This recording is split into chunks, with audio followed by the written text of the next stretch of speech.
What happened? How did she end up on the floor? We took a shower. She wasn't feeling good. We took a shower. We went out to the couch. She said she wasn't feeling good. She got down on the floor and she fell over. I tried getting her up. I got some water. I threw some water on her. She didn't want. The man standing before you is 37-year-old Tom Glay. In just a moment, you're going to hear his version of the story, the explanation for why his wife, Nicole, is lying motionless on the living room floor. I don't know what happened to her recently. I have no idea. But Tom's story leaves out one chilling detail. Nicole's body is covered head to toe with fresh cigarette burns and deep bruises, clear signs that she has recently endured brutal domestic violence. Pulse return. Yeah, cut down. Cut down, Roddy. Don't worry about that. Tom seems convinced he can talk his way out of this nightmare. Unfortunately for him, reality is about to hit hard. Inside the house, EMTs manage to revive Nicole. Against all odds, she has a pulse. Don't worry about that. Relief floods Tom's face. He appears overjoyed that his dying wife is still alive, so much so that he even thanks God for the miracle. But that gratitude doesn't last long. The moment Tom realizes Nicole might wake up and tell the truth about what happened, he quickly looks away. His dramatic panic attack suddenly makes a lot more sense. You need Sit up! You need to stop. You are going to breathe. You are going to fall off the step and you are going to hurt yourself. Slow your breathing down. Deep breaths. Deep breaths. You'll catch your breath. Deep breaths. Do it for your kids. Calm down. My face is going numb. Get my hands up. Sir, what do you want me to do for My you? face is going numb. I can't breathe. Get my hands above my head so I can expand my lungs. Come on, please. You're going to end up in the back of my car if we don't stop. Your kids are right here. You need to calm down for them. Did you take any narcotics or any other drug today that is affecting the way you are acting? By now, every first responder at the scene is exhausted by Tom's performance.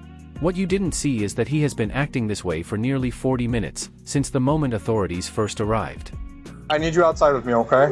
I want to be with my kids. I understand that, but I need I'm you not outside. leaving my kids, sir. Can I be with my kids for a minute? Get a hold of Sir, I need to. Listen, I'm trying to figure out what is going on so I can help I her. told you as much as I can. Can I please have a moment with my kids and try to get a hold of somebody for my kids? I need your help with this so we can help her. Can you give me a minute? Can you leave me alone, please? Eventually, Tom's energy runs out.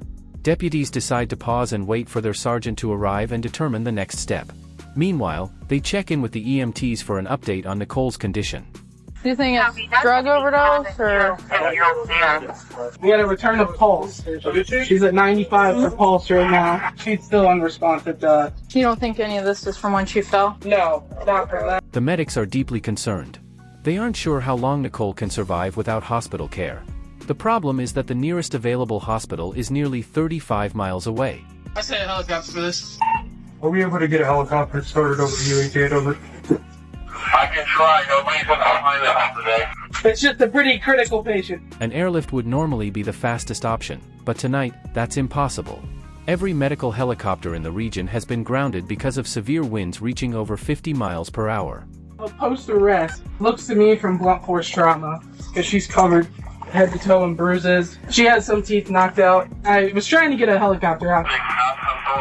Yes. With helicopters ruled out, EMS has only one option: transport Nicole by ambulance to Geauga Hospital.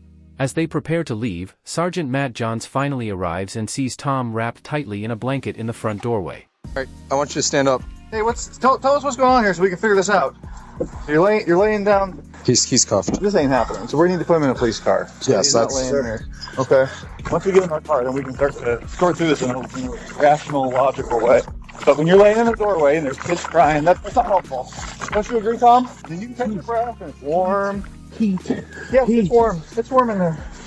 Heat high. High. Okay. Sit tight in there. Can I get my hands above my head, Nope. please? Nope. Sit there. Okay, what's happening? After receiving a quick briefing from deputies, Sergeant Johns heads inside the house.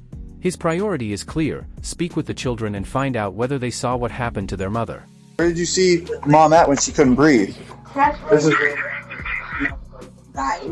Okay.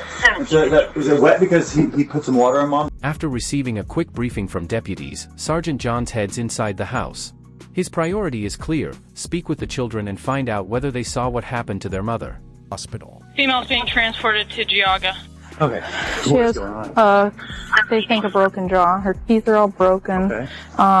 Her eye is all cut up. This eye is all bruised, swollen shut. Okay. Her legs are covered in bruises, her arms. New stuff or old stuff? The face is brand new. Okay. Around the same time Sergeant Johns finishes checking the house, the EMTs begin their urgent trip to Geauga Hospital with Nicole fighting for her life. You say your first life. Yes, really. Just a few minutes later, Tom's sister Juanita Graylay, also the children's aunt, pulls up as well. That is Nikki. Can you guys tell me that? No. No. Where did you guys take her? Geauga. Geauga. I'm pretty familiar with a lot of things that go on here. Is that right? Okay. I come out here a lot. The kids will tell you that. Yeah. I've been to check on Nikki a few times. Okay. Maybe, Deputy Gerke, you want to speak to her outside so that everybody in the whole world doesn't have to hear everything? As the family gathers outside, the lead investigator, Lieutenant Sean Ward, arrives and joins the growing conversation. Yeah, I've been out here to check on Nikki a couple times. Okay. I know that my brother has been physically abusive to her in the past. Last time I was out here was probably about 2 weeks ago, and Nikki was unrecognizable. What do you mean unrecognizable? Beat the up. Honestly, I've been in fear to contact you guys. She's asked me not to contact you guys. I just know that he doesn't like the cops and that he's kind of trained the kids the same way. I think Tom needs help. Tom is like a conspiracy theory. He's up in that. I love him, but he's my brother, and he's... Juanita wastes no time speaking openly about her brother's violent behavior. Her words paint a disturbing picture. Still, investigators know that the only real witnesses inside the house that night, aside from Tom and Nicole, are the children. So they ask the family for permission to speak with them privately. Until we figure out what's going on, I don't want anybody in this house. Don't be afraid to talk to these guys, okay? They're here to help. They're here to help you, okay? And your mom. And your mom. They need to know what happens and what goes on here, okay? The kids appear terrified. To help them feel safe, Juanita is allowed to remain in the room while deputies carefully begin asking questions. I know that Daddy's told you guys not to talk to people, but sometimes you have to. Have they been fighting the past couple days like they do when Aunt Ada comes out to visit and check on you guys? Yes? They have been? Just whatever you guys can remember, we need to talk to these guys and we need to talk to them, okay? This will help your mom and this will help your dad get the help that he needs, hopefully. It quickly becomes clear the children need time to open up. While they gather their courage, Lieutenant Ward and Sergeant Johns return to Tom, who is sitting in the back of a police cruiser, hoping he might finally start telling the truth. If you're in handcuffs, you're in the back of the police car, I'm going to advise you of your rights. You have the right to remain silent. Anything you say can and will be used against you for the law. Lieutenant Ward reads Tom his rights. At the same time, Sergeant Johns quietly places his body camera on the passenger seat, making sure every word of the upcoming conversation is recorded. Tom, look at me. You guys ever get physical? Can you do me a favor? What's that? One favor, and I'll talk to you for hours if you want. What do you need? Let me go in and sit with my kids and hold my kids, because I'm going to need to give you things anyway. You're going to need to give me things? I want to give you things. I have tons of things to give you. Like what? Boxes of stuff. Boxes of stuff. Like what? Tons of stuff. I don't know. That doesn't help me. I'm interested in what happened tonight. Okay, Tom? We were in the living room. We started arguing again, and she said that she didn't feel good and fell over. Nicole didn't sustain those injuries from falling, and you know that. I know. I'm not saying you're a bad guy. I think things just got a little carried away tonight. Would you agree? I'm not agreeing with you. You're trying to put me in a position I don't want to be in, and that's making me upset. I don't want to. I wouldn't want to be in that position either. I get that. I understand. Please just let me put my arms around my kids and give you whatever you need. I'm not uncuffing you and having you put your arms around your children. Tom refuses to cooperate. With patience wearing thin, Lieutenant Ward instructs Sergeant Johns to transport him to the county jail.